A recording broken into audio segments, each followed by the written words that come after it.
program. You now know you're going to have an opportunity to play with the Dylan Stewart. And let's be honest, guys, this defense is losing a lot of guys from this year's very, very good defense. So to add Dylan, officially in pin to your depth chart for next year is obviously big news. It is. And, I don't want to – I hate to even bring this up because it's probably just a vocal minority. But to be clear, I mean, there shouldn't be anything negative about this. There shouldn't be any, a guy has to sign an NIL deal to come back, et cetera, et cetera. Because I brought up the point, on social or actually on a forum, Dylan Stewart loves it in Columbia. And it's kind of like you said, Tyler, there wasn't this threat where, Dylan Stewart isn't holding anybody hostage, saying, I need this new NIL deal or I'm bouncing. But consider the nature of the times that we're in. And you can even apply it to your own professional life if you want. You can be very happy somewhere, but if you're good at what you do, you have a market value. And when people take note of your work, they may want to come and explore what it may take to have you bring your skill set to their place of business, right? And so Dylan Stewart, I mean, I said this in the last hour, he could go anywhere. He could call up any coach. There's not a coach in the country. Dabo Swinney, who doesn't really use the portal, would take Dylan Stewart. Sure. I am 97% sure. But seriously, is he good enough to play? Yeah, I don't know. Well, That's the it might question. not be better than their other guys. But seriously, the point is he could go anywhere. Sure. And without knowing for sure what the numbers are, we've seen some of the reporting, et cetera. Like Dylan Stewart could go get more money from an Oregon if it was just about that. But look, you can't say, he signed an NIL deal. That means he's only staying for the money or that's all it's about. No, it can be both, right? If you can have a job, you love a job because this thing's become increasingly professionalized. You love your job. Would you do it for free? No, absolutely not. So you get a market value, like you said, Wes, but it's a good thing for South Carolina that they brought in Dylan. He was everything that you thought he would be and more. He's loved his experience here to where he's wanted to stay instead of just going around hitting the portal, seeing what was out there. It's just about getting this thing done to where it makes sense for everybody. And I think it's nothing but positive here that you get this guy back the way that you got him back. Yeah, I would say, Chris, not that views are necessarily the end-all, be-all measure of if something is news or not, but I was just looking on Gamecock Central, and so to the right-hand side now, there is a On3 Top 10, which is like the most, I guess, popular articles on the entire national network right now. And so top 4, Dylan Raiola actually, I believe, saying he is staying with Nebraska. Yes. So, and that story is from hours, like from last night, I think. Number 2 story is about the Heisman Trophy finalist being revealed. Number 3 is Malik Murphy, the Duke quarterback, hitting the portal again. And then number 4 is actually your story about Dylan Stewart returning to South Carolina. So I would say you don't have to necessarily enjoy that it has become news that a guy is returning, but it is definitely news. And I think for in particular, it's because you're talking about a superstar. You're talking about a guy where everybody watched this kid and said instantly, like, his talent is undeniable. Like, he became a nationally known name pretty much right off the bat, which you do not always see. Even look at South Carolina's other superstar, Lenore Sellers. It was a little bit more of a slow burn to start with. He redshirted last year. He kind of had to ease in. We know quarterback's a little bit different than playing that defensive end / edge spot, whatever you want to call it. But still, he went nuclear right off the bat in terms of being a national name people know. So to me, that's why it's news. That's why it's a great day for South Carolina in terms of that. And, I think this is helpful. Now, we all know, go back to NIL market value as well. Let's not be naive. A lot of transfer portal recruiting, as we kind of look to that side of things, it's going to involve NIL resources and what that looks like for a particular kid. Let's just be honest. But if I'm an edge guy, if I'm a defensive tackle, if I'm somebody who's looking for my final year or my final couple of years and looking for a spot to play, knowing that I'm going to have defenses, especially if I'm like a football head who really kind of is going to take an in-depth look, knowing that number 6 is going to be out there taking the attention away from offensive coordinators and offensive linemen, offensive line coaches having to sort of scheme around that, it all of a sudden makes South Carolina a very, very, I would say, ideal landing spot for a top defensive lineman out there. Well, and that's what Chris talked and I talked about a little bit earlier, and we'll get into what happened with Kyle Kennard, last night here in a couple minutes. But, you come in here knowing that, hey, there's going to be a lot of attention to pay to this one side of the line of scrimmage with Dylan Stewart. I can come in on the other side. And, again, edge is not as huge of a priority this offseason when it comes to the portal as it was a year ago because they just didn't have a lot of pass rush, last season. But I imagine there's probably going to be a lot of names that are now interested in coming to play opposite of Dylan Stewart, playing that interior, knowing that there's going to be so much focus out there that they're going to have their opportunity to benefit from that. So we'll see what they ultimately end up doing when it comes to that spot in the portal. Yeah, I mean, a great story for the Gamecock coaching staff. You have momentum in so many different areas, and one of them is just what you mentioned, Wes, the opportunity to play opposite Dylan Stewart in a system that, looks like South Carolina. I don't know. I watched all year. South Carolina's defensive guys look to be having fun this year out there. Just the style, right? Sterling Lucas, what a resume he's putting together. A guy who came from the NFL. You've seen what he's done in recruiting, landing a guy like Dylan Stewart. But now on his resume, hey, I coached the best freshman defender in the country, Dylan Stewart. And then I coached the Nagurski Award winner, Kyle Kennard, only had him 1 year, and both those guys obviously are uber talented, but so they deserve the lion's share of the credit. But Sterling's done a great job with those guys. There's playing time. It's a program with NIL resources, like you mentioned, Wes, and it's a program that just went 9-3 and got left out of the playoff, but was right on the cusp. So you have a lot working for you in the portal, and we're not sitting here tracking, okay, here's 3 to 5 defensive ends, edge guys that we know South Carolina's involved with, but I feel comfortable that'll happen at some point. This thing's only been open, 2 days, less than 2 days. We'll see where that goes, but certainly they've got a lot going for them when it comes to trying to get some guys at the spot out of the portal. Yeah, and I think with that edge spot, man, last year you were just kind of, You knew you were up against it a little bit. You had some pressure on you. This year, you don't need those overall numbers. I think it's just more about, is there a guy out there that makes sense? Is there a guy out there that's just saying, hey, I want to come in and be that sort of, guy who can bookend Dylan Stewart and play on the other side and sort of force offenses to deal with both of us. Now, I think you kind of go to that interior side. That's a spot where it's a little bit kind of similar to where they were at edge last year, where you're looking to add not only impact, but you're looking to add depth as well. So, I'll be fascinated. As we know, defensive linemen in general in the portal are going to command quite a bit of a commitment on the NIL side. So that part will be fascinating to see exactly where this ends up in terms of South Carolina, who they can bring in. Chris, I start to look at the visits. When, this is obviously the case in high school recruiting. If a guy visits you, he's interested, but because it's spread out over a year, 2 years, 3 years sometimes, a visit only means a certain level of interest.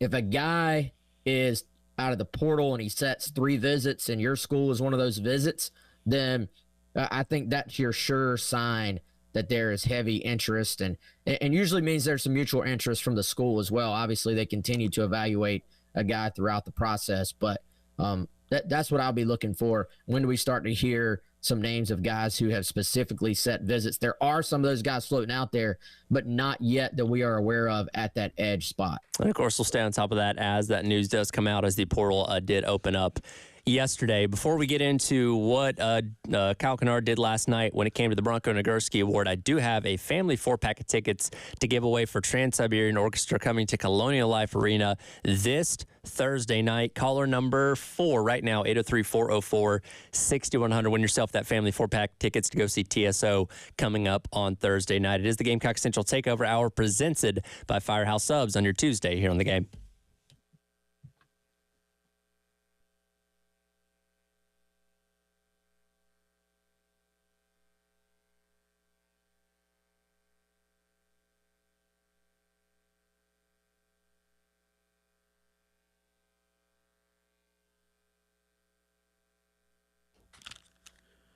Need a lunch recommendation? Got one for you. It's our friends over at Firehouse Subs.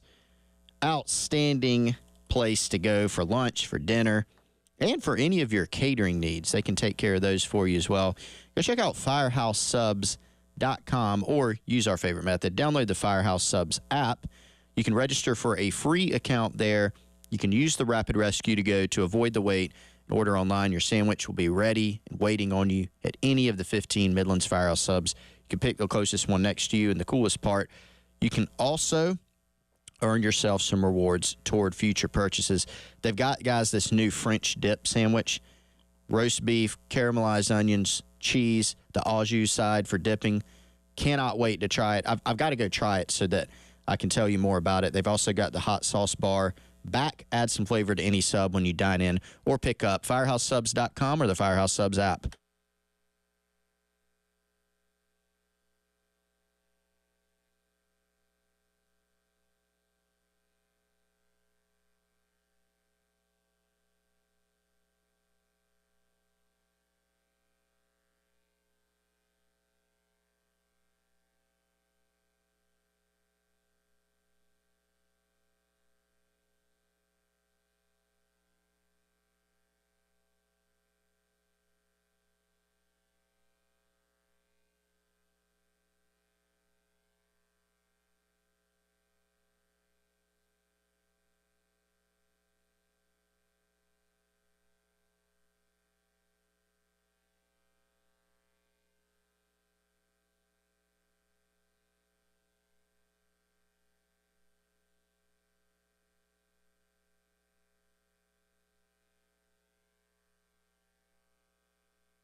Welcome back in. It is the Gamecock Central Takeover Hour presented by Firehouse Subs. Tyler, West, and Chris along with you here on your Tuesday on the game. It is time to flip the card over and check the stats brought to you by our friends over at Palmetto Cards. And we'll take a look at none other than the stats of Kyle Kennard in his season here at South Carolina. 28 total tackles, 20 solo, 8 assists, 1 pass deflection, and, of course, 11 and a half sacks on the year, a sack and a half short of Jadeveon Clowney's single-season sack record here at South Carolina, which led Kyle Kennard to winning the Bronco Nagurski Award for the best defensive player in all of college football last night up in Charlotte. Cut number 10 here, Dave. Here's a little of Kyle Kennard's acceptance speech after winning the award. Honored to win this award. This past offseason was a flipping stone as far as my mindset. I knew I wanted different from myself. I knew I wanted more from myself. And coming to South Carolina was the first part of me doing that. And I feel like when I got here, or I got to Columbia more so, the people that were in the building, the people that talked to me every day, just the fans in Columbia I'd see at a supermarket or something like that, they never failed to give me support and things like that. So I just want to give a huge shout out to them. And then to say that, or with saying that, I want to say that they were like the 12th man a lot of the times. Like when we had games, when I felt like I had a bad stretch of games, or when there was a controversial call that was plagued my way, I feel like they did a good job of being supportive, and that just helped me a lot through the season. So I just want to make sure I mention that. But I appreciate everyone who voted for me, and thanks. And I'm looking forward to coming back here next year to see who wins next year.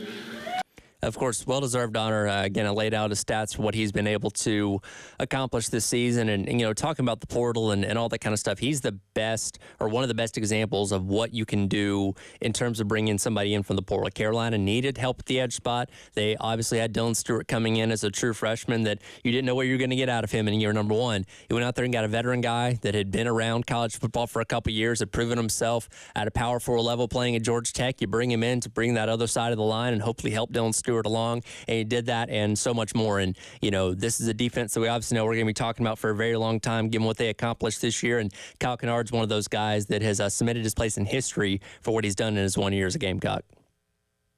And as he mentioned, he got support after some controversial calls as well. I thought that was a interesting addition there to the split points for the speech. But guys, I think when you look at what both Kyle and I will lump D Knight into this as well, like those are your just absolute prototypical transfer portal pickups. And you know, you're not going to hit on every evaluation when you bring somebody new into your program. You're not you know, no matter how well you do, you're still going to have some misses and you're going to have hits. But I don't know, and Beamer has even mentioned this, I don't know that you could have, I don't know if anybody could have predicted that Kennard and D Knight were going to be as good as they have been for South Carolina this year, even if you were really, really high on them when South Carolina landed them. So, you know, kudos to Kyle Kennard, kudos to Sterling Lucas. Again, this is a Sterling Lucas fan show. And guys, just that sets the precedent, I feel like, for what you were looking for in the transfer portal at its absolute best, I would say. The cool thing about Kyle is, you know, Wes, you remember when we were tracking him out of the portal, you know, you're looking at it saying, all right, here's this guy, Kyle Kennard. You know, I remember he had visited Florida State. Missouri was involved. And that, honestly, that caught my attention the most because Missouri, they have just churned out pass rushers in the last several years under multiple coaches. They just had this knack. So I went, man, okay, let's look at this guy. And he wasn't a household name. He wasn't a former 5-star recruit. I don't even think he was a former 4-star recruit. He's like a moderately, probably like 3-star recruit, solid, signed with an ACC school, started his career at Georgia Tech, and had shown some flashes. I remember the one that really stood out to me was, I think it was against Wake Forest in 2023. He had 4 sacks in a game. So if you have 4 sacks in a game, that's not an accident, you know? You might say, it's an aberration. If you can get 4 sacks in a college football game at any level, you know, you've got ability. And you would go back, you had some clips on YouTube. You could go, look, okay, this kid may be good. I remember Wes telling me, you'll remember this, Wes. Hey, apparently Kyle Kennard, really good edge setter in the run game. So, he came in with some level of expectations, but safe to say, completely blew those out of the water. And I think you do give Sterling Lucas a lot of credit, but you give Kyle credit. He always had this type of ability. He talked about it in that clip last night in his acceptance speech. He just kind of flipped the switch. I want more for myself. I've got this ability. It's about becoming more consistent. And from week to week, he was just remarkably consistent here at South Carolina. Consummate pro. So awesome to see him win this award. Yeah, and I think, guys, again, not to just repeat everything we said about Dylan Stewart returning, but this is a marquee award. South Carolina's not had anyone win the award. So to be the top defensive player in the country is just special on all senses. It's special for him, special for the program. Another trophy, you would say, for Sterling Luke in terms of just a guy that he's developed and worked really, really well with. And, I think now the time is here for South Carolina to try and frankly just take advantage of all this momentum, take advantage of the fact that you got all eyes on you. We sort of saw, I think, very early on, wow, this might be one of the best defensive lines in South Carolina history. And we were going, well, it's definitely one of the best in the conference potentially. Then it became, is this one of the best defensive lines in the country? And then you started to see people around the country start to take notice of that as well.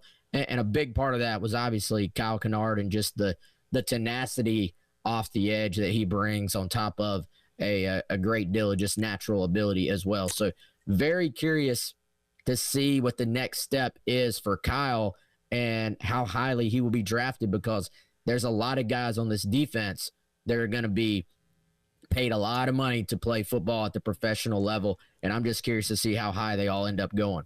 Kennard didn't quite give an answer one way or the other last night when asked, but do you think he plays in the bowl game? What do you think, Chris? I don't, to be clear, I'm not reporting this. I think probably not, and would that be a big surprise? No. And I don't think everybody should understand that. That's my, and to be clear, that is my estimation / guess. I'm not reporting that. Shane Beamer said he's talked to some guys that are considering it, or he's had some guys, nobody's told him they're not. He's had some talks with some guys that are considering one way or another. I would imagine Kennard's probably one of those. Yeah, I think that, we'll see. I agree with you, Chris. Like, I think for some guys, I go back and forth on these, because at some point you get to a point where you've done all you can. You've shown all you can. I do think there's a little bit more from this team in general, like early on, where you're not sitting there going, wow, there's a lot of guys on this defense that are going to be drafted. So how many of them will play in the bowl game? And then it kind of, to me, speaking in general terms, has trended a little bit more towards well, hey, maybe several of these guys that otherwise we might have been counting out will play in the bowl game. So I'll be curious to see. It does seem like a tight-knit group of football players. And I think the chance to get to 10 wins, the chance to, now the fact you're not in the playoff, but you are playing in a very, very well thought of bowl game, how much does that play into it? How much pressure is there on one guy to maybe play if all of his teammates start saying they're playing? On the other hand, if a couple of teammates start opting out, we've seen it go the other way. So I'm fascinated to see how that looks. Also, guys, fascinated throughout college football. There's going to be a trend. We've already seen it a little bit where, yes, if guys are going to be professionals, if they're going to be sort of paid, obviously, then what does that mean for the expectation for guys in general to play in a bowl game? Yeah, and again, we'll see what ends up coming up from the Carolina players. We'll hear from Coach Beamer a couple times before we get to the Cheez-It Citrus Bowl and see what he has to say between now and then on who might end up opting out.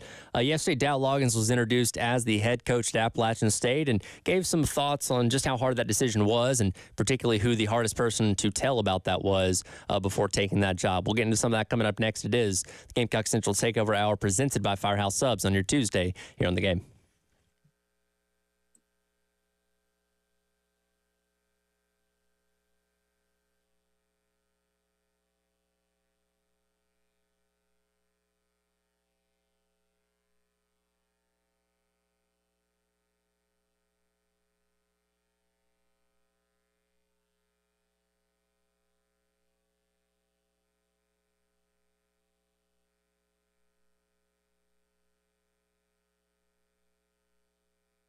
Tell you about Integrated Media, another one of our great partners here on The Game. They've been to my home, they've been to Wes's home, and they can come out to yours as well.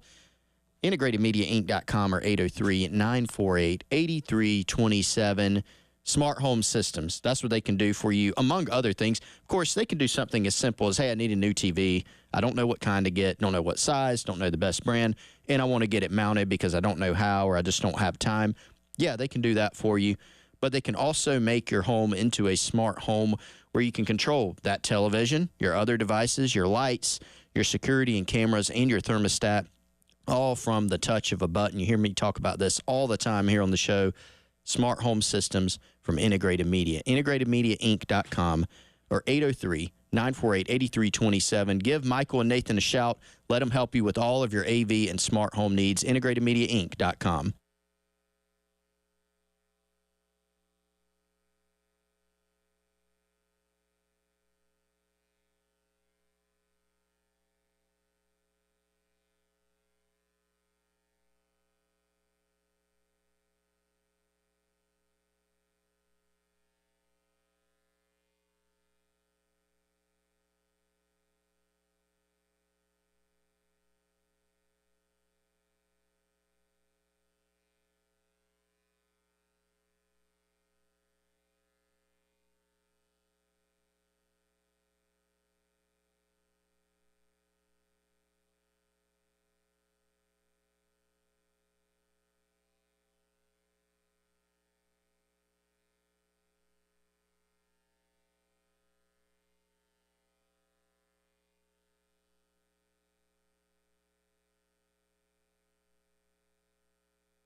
Welcome back in. It is the Gamecock Central Takeover Hour presented by Firehouse Subs. Tyler, Wes, and Chris along with you here on your Tuesday on the game. Of course, so the bigger news coming out of the weekend was, of course, Dow Loggins taking the Appalachian State head coaching job. Still up in the air on if he's going to end up coaching the bowl game for South Carolina. Again, we'll get some a final word on that here coming up probably in the next week or so. Again, that's not an easy thing to do, especially taking on the role of a head coach at a different school now. But yesterday, in being introduced as the head coach up there in Boone, he obviously talked about his time here at South Carolina and discussed, calling Lenore Sellers to tell him what was going on was probably the hardest thing that he had to do. Cut number one here, Dave. Here's Dow Loggins yesterday. That's a great question. And I told in the interview process, the hardest thing that I was going to have to do when I left South Carolina was to call Lenore Sellers. We deeply value relationships. And when I got to South Carolina, it was 2 years ago in December, and we hadn't offered the kid a scholarship. And I go and I watch the tape, and I walk back in our recruiting people. I said, hey, who is this guy? This guy's got an unbelievable character, and this is going to be an evaluation developmental program. And it's the things we learned in the NFL from Coach Bill Parcells in the evaluation process. But he was a winner, and he was a really good soccer player. He had great feet, which also correlates with playing quarterback. And so you go through this thing, you recruit him. You got 10 days. He's committed to Syracuse. And you're trying to flip him. You got 10 days, and he's never met you. He's never talked to you a day in his life. And you're telling him about your vision for the offense, and you're building a relationship. And then an incredible opportunity. There were very few places I would have left South Carolina and Lenore Sellers for. But this was one because of the tradition of winning and the vision the chancellor on the board and Doug have. So the phone conversation was really hard between us. Obviously, the success we had this year, and I'm so proud of that young man. He's going to be really good. And we'll continue to stay close and help him, and I'll watch him through his journey, and he knows that I'll always be in his corner. And again, obviously best of luck to Dow Loggins, another head coach coming off of the Shane Beamer coaching tree, which tells you that your program's in a really good place when other people are taking your assistant coaches and wanting them to be head coaches of their respective programs. And I'm sure that was a tough conversation to have, and obviously tough on Sellers' end as well. And look, Sellers is going to be a great player for the next couple of years here at South Carolina. It is unfortunate though, and I'm sure you guys talked about this yesterday as we head into year number 5 with Coach Beamer. Yet again, we are not going to have continuity between either the quarterback or the offensive coordinator going into the next season. To me, perfect world, especially the way things ended this past season, right, or this current season that we're finishing up with the bowl season. I think that ideally you would have want to have, hey, we got a guy for 3 years now. That hasn't happened yet. But I do think there's a little bit of difference than, hey, the OC is leaving because basically nobody, he's kind of getting run out essentially. And obviously Satterfield was not fired, but it was just a different vibe, different reasons for leaving, you would say. In this case, when a guy gets a promotion, when a coach gets a head coaching job, typically that means that people in the college football world think they've done a good job and have been impressed with what they have done. So I know there are kind of mixed feelings on the Dow Loggins tenure here, mixed feelings on exactly what this means for South Carolina that he leaves. You can tell that there's a great deal of respect and a great relationship there between Lenore Sellers and Dow Loggins, also between Lenore Sellers and Mike Shula. And I would say the way things ended this season, you probably would have rather just go ahead and have that continuity going into next year and let Sellers just stay completely locked in. However, I'd much rather, if I'm South Carolina, be in a situation where my guy's getting a head coaching job as opposed to having to be run out of town and restart for a different reason. And so for South Carolina, I think it's a good situation that you have, because you could just say, hey, we're going to keep our continuity by promoting Shula, or you can hire some big name coordinator and say, look, you've got one of the top, conservatively, one of the top 3 most talented young quarterbacks in the country to come in and coach. So I think it's a much better situation if you're out there trying to hire an offensive coordinator right now than it was before, even right down to all those people that were ready to start to ease Shane Beamer onto the warm seat or hot seat or whatever nationally. can't really point those fingers right now anymore after the season they've had.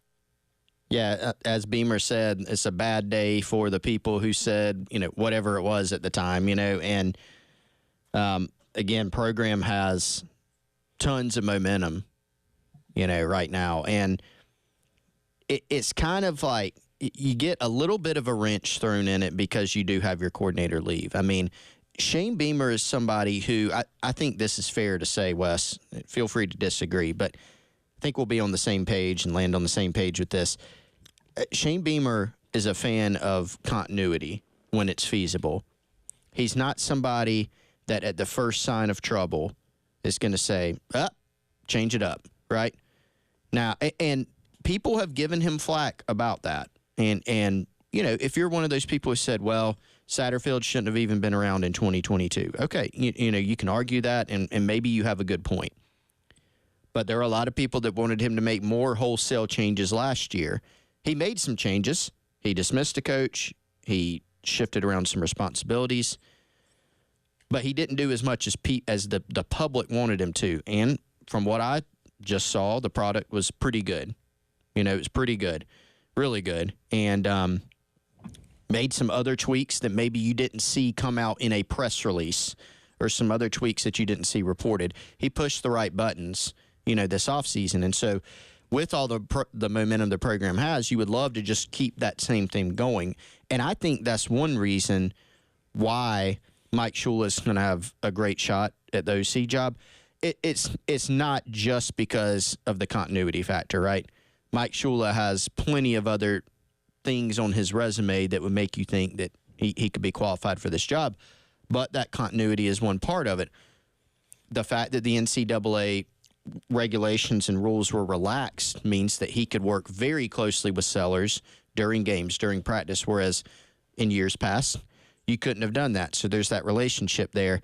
If y'all checked out the 6.5 minute kind of cinematic look at the Clemson game the other day they put on social media yesterday, Mike Shula was featured on there on the headset, which was a cool touch, I thought, saying, I've never seen anything like that before. And then you remember Mike Shula coached Cam Newton, so and it's like, did they include that for a reason? I mean, it was a great quote, obviously, at a great time, but I thought that was interesting. So, yeah, you're right, Wes. I mean, there are plenty of big names. I'm sure some of those big names and guys with great resumes are calling Shane Beamer, but he's going to go back to, I think, what he always does, and that what is best for the program at this particular time. Yeah, and I think, guys, here's the one question people are going to have about Shula, and I will phrase it a little bit differently than I think most people will, but I think the most valid question is, does he want to recruit? Like, some guys take those kind of, and he was a senior analyst, so he did have a huge role on this team. And so some guys are in those roles because they love ball, they're experienced, they bring a lot to the table in terms of X's and O's and development and relationships and all those things, but they don't want the added college aspect of going out and recruiting. So my question wouldn't be, can Shula recruit?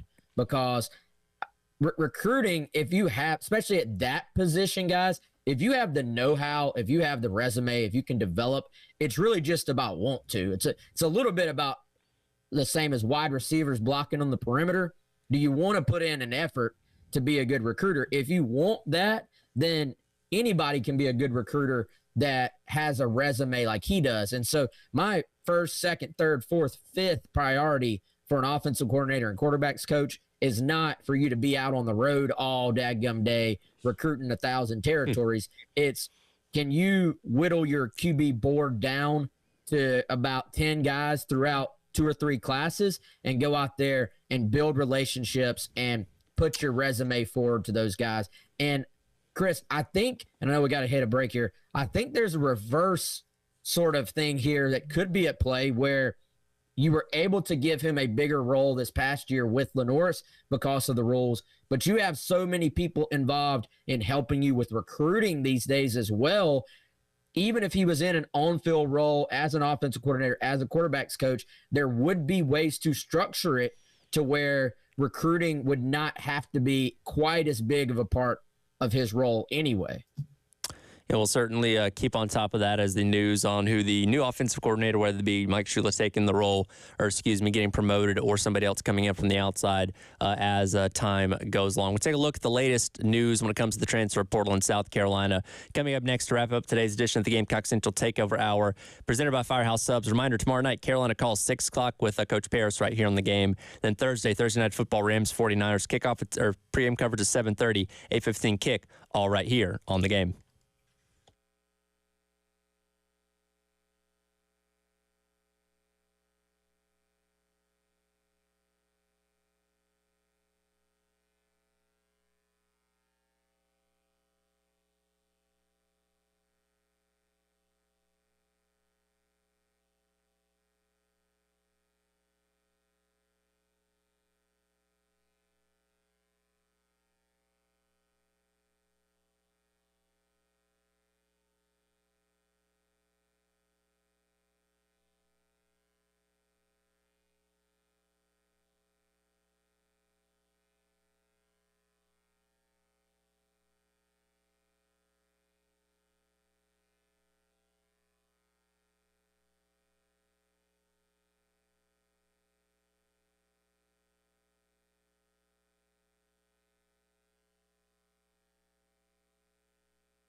Welcome back in. It is the Gamecock Central Takeover Hour presented by Firehouse Subs, Tower West Coast, along with you here on your Tuesday on the game.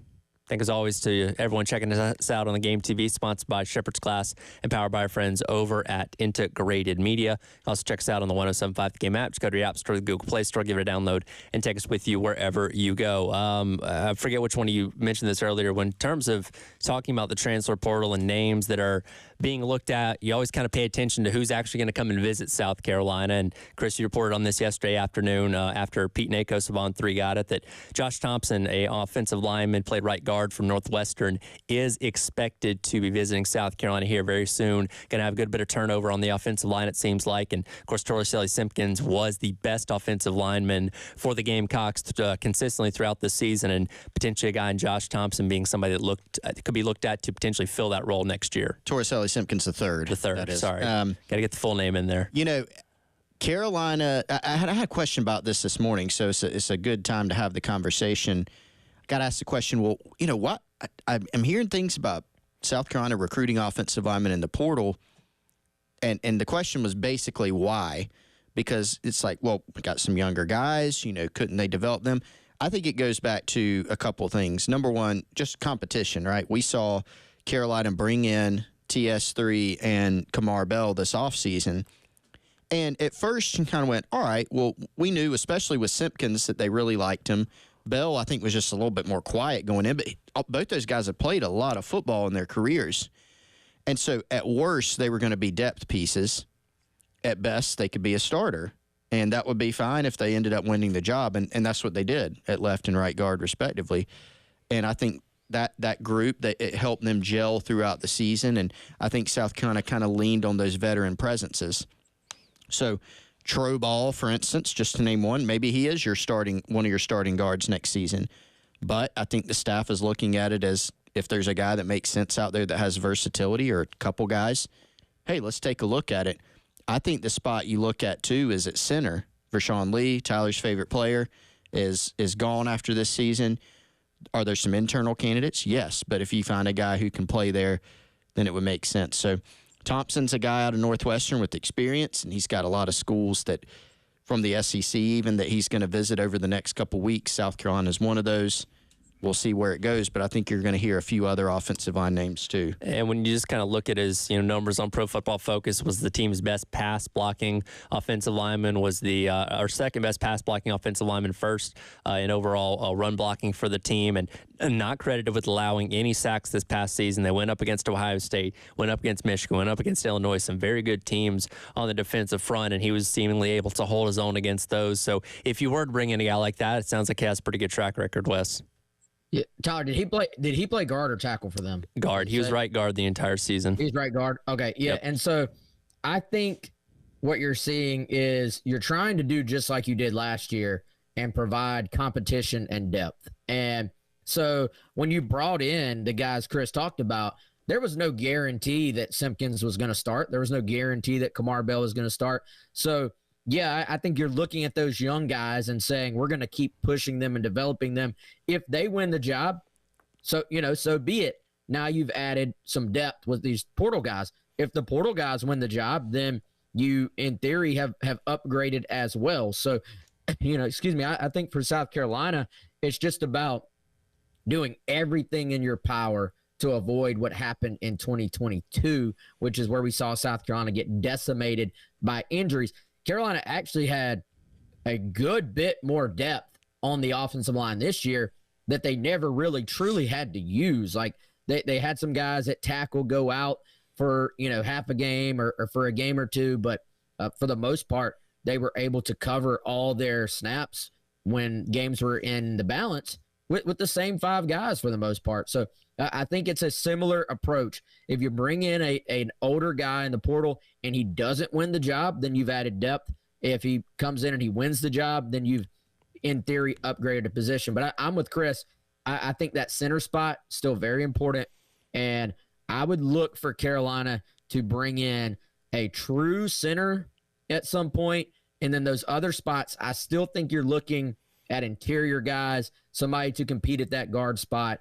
And then maybe in a perfect world, a versatile player. If you looked at maybe three guys coming in, a guy who could play tackle or guard would be a little bit of added value there. I've seen some people say, well, hey, this guy's a tackle. Why is Carolina after him? There's a lot of tackles on the roster. Well, you never stop recruiting. You never stop trying to upgrade your team. So if there's a guy who can play tackle or guard, that again is added value. And like you mentioned, it is worth noting he did play tackle for most of the 2023 season. So a guy that's moved around There you go. the offensive line a little bit that could offer that versatility, like you said. And again, well, we're not saying this is a definite get. This is just somebody that's being reported by Pete Nakos on 3 as visiting. And of course, we know just like we did last year, you kind of follow these things as they come up. And you guys, I think, put it in good perspective last week. I think by saying you're condensing what's essentially about a 3-year process down into about a week or two's time. So these things move really fast. They're very fluid. And again, we'll see what Coach Beamer and company end up getting. But they up to this point have a relatively good record when it comes to things in the transfer portal. Yeah, they had a great transfer portal haul the offseason with starting level guys, depth guys, great kids, as you mentioned earlier, Wes, with D. Knight, Kyle Kennard. Going to be honestly hard to replicate that because they kind of struck gold. But I do think they're well positioned. I think they'll land some difference makers. We'll stay on top of it as it happens. That'll do it for the Gamecock Central Takeover Hour presented by Firehouse Subs Halftime Show. Myself, Terry Ford, coming up next on your Tuesday here on The Game.